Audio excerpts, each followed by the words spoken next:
பெண்கள் சக்தியால் திமுக மீண்டும் ஆட்சிக்கு வருவது உறுதியாகிவிட்டதாக முதலமைச்சர் மு.க.ஸ்டாலின் தெரிவித்துள்ளார். திருப்பூர் மாவட்டம் பல்லடத்தில் திமுக மகளிர் அணி சார்பில் வெல்லும் தமிழ் பெண்கள் என்ற தலைப்பில் மேற்கு மண்டல மகளிர் மாநாடு பிரம்மாண்டமாக நடைபெற்றது. இருசக்கர வாகனங்கள் அணிவகுக்க மாநாட்டுக்கு வந்த முதலமைச்சர் மு.க.ஸ்டாலினுக்கு உற்சாக வரவேற்பு அளிக்கப்பட்டது.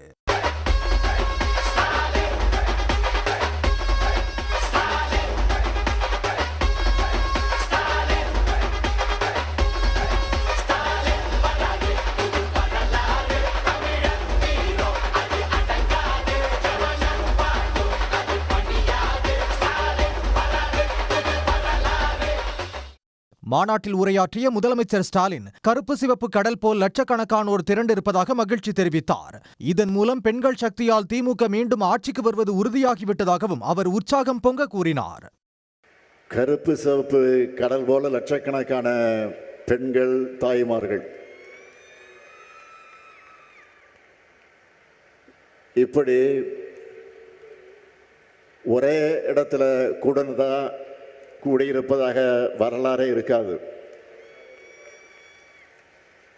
உங்களை பார்க்கவே ஒரு பவர்ஃபுல்லாக இருக்கு. இப்போ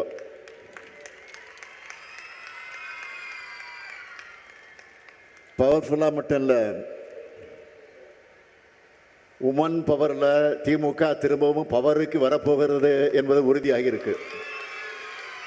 பெண்கள் அடிமைத்தனத்தை உடைத்து பகுத்தறிவு சுடரை கையில் ஏந்தி பெரியார், அண்ணா, கலைஞர் கட்டெழுப்பிய தமிழ்நாடு முன்னேற்ற பாதையில் நடைபெறுவதாக முதலமைச்சர் பெருமிதம் தெரிவித்தார். அண்மையில் ராஜஸ்தானில் உள்ள கிராமங்களில் பெண்கள் ஸ்மார்ட் போன்கள் பயன்படுத்தக்கூடாது என சில குழுக்கள் தடை போட்ட செய்தியை சுட்டிக்காட்டிய முதலமைச்சர் தமிழ்நாட்டில் ஆப்பிள் போன்கள் தயாரிக்கும் தொழிற்சாலைகளில் அசம்பிள் செய்வதே பெண்கள்தான் என்று கூறினார். பெண்களின் வாழ்வாதாரத்துக்கு துணையாக இருந்த 100 நாள் திட்டத்தை ஒன்றிய பாஜக அரசு இழுத்து மூடிவிட்டதாக சாடிய முதலமைச்சர் ஸ்டாலின் பாஜகவின் இந்த நடவடிக்கையை தடுக்காமல் எதிர்க்கட்சித் தலைவர் எடப்பாடி பழனிசாமி கமலாலயம் எழுதி கொடுக்கும் அறிக்கையை அதிமுக லெட்டர் பேடில் வெளியிட்டு வருவதாகவும் விமர்சித்தார். பாஜகவோட இந்த நடவடிக்கை பெண்களுக்கு முற்றிலும் விரோதமானது. அதுக்கு ஒத்துவதுறது யாரு? எதிர்க்கட்சித் தலைவர் பழனிசாமி அவர்கள். அவர் என்ன சொல்லுகிறார்? 100 நாள் வேலை திட்டத்தை நிறுத்தல, 125 நாளா உயர்த்திருக்காங்கன்னு பச்சை பொய்ய பிரச்சாரமா பண்ணிட்டு இருக்காரு. யாரு? திரு எடப்பாடி பழனிசாமி அவர்கள். ஏற்கனவே ஆண்டுக்கு சராசரியாக 47 நாள் தான் வேலை கொடுத்திருக்காங்க. இனி அதுவும் கொடுக்க போறதில்ல. இது போதாதுன்னு புது திட்டத்தில் நிதிச்சுமையும் மாநிலங்களுடைய தலையில கட்டிட்டாங்க. இன்னும் எக்கச்சக்க கண்டிஷன்லாம் போட்டிருக்கிறாங்க.